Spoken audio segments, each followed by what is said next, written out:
You can self-refer, somebody can self-refer, or they can be referred by a professional. It could be anybody related to the hospice or a healthcare professional or the GP.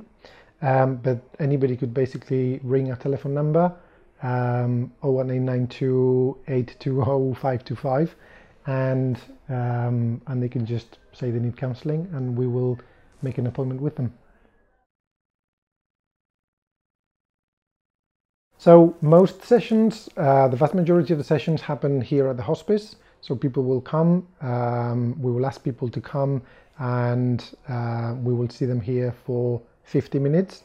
And occasionally, in very exceptional circumstances, we may arrange home visits, but in order to make the most of our resources, we will see people here.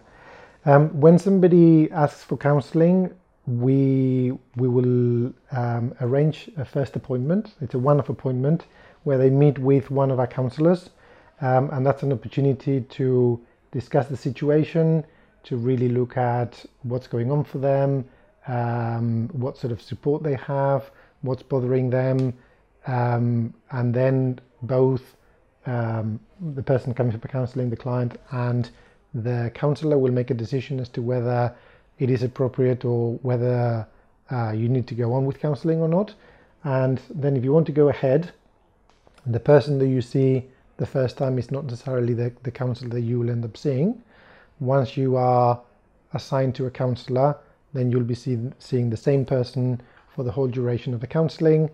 We normally see people for a maximum of 12 weeks, and normally sessions happen on the same day of the week at the same time to make everybody's diary management and everything easier.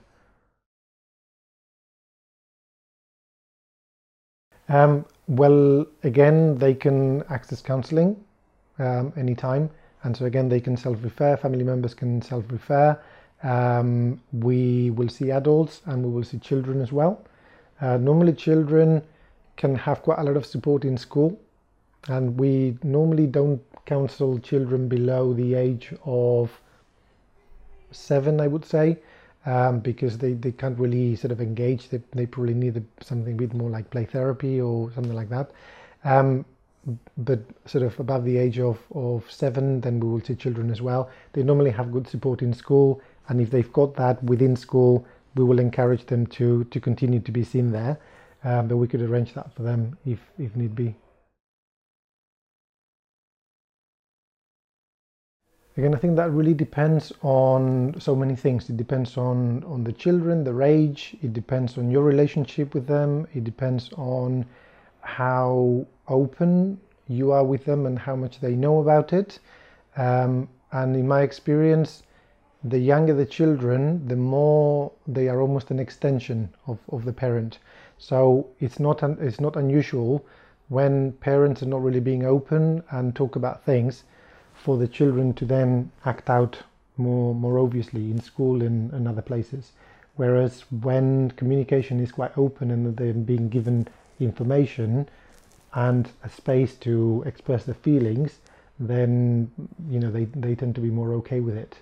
I think the most important thing with children, because children pick up a lot of things. We somehow adults tend to pay attention to what's being said, whereas children pick up on the non-verbal cues, and they really pick up on how somebody's saying something and what the body language displays and so on. So often they will pick up something, and if the information you give them doesn't match what they see, there is a conflict, and so that can be very difficult for the child. Whereas when what they see and what they're being told matches, then they are a lot more at ease. So it doesn't mean you have to tell them everything. You have to give them, it's important to be open and honest, but give them as much information as they can handle in a way that they can handle. So sometimes it's easier, for example, to say to a child, if you imagine the illness if you imagine a war or something, and then there's the illness with however many soldiers, and then there's the doctors and everybody else having however many soldiers, and they're fighting each other. As the illness progresses, it may be easier to say, now we've only got 20 soldiers left, or now we've got 15 soldiers left. That can make sense to a child.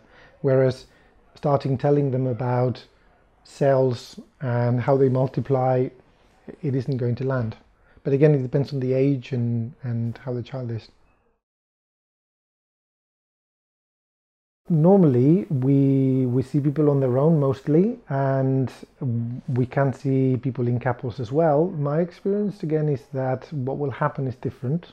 So normally individuals talking about their innermost feelings will be a lot more open and unreserved when they talk to somebody individually than when the partner is there, for example, because again, people will be holding things back from each other.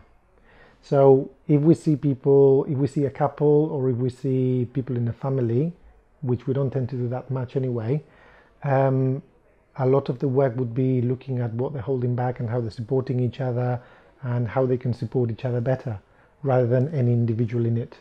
Whereas individually, it's a lot more about them.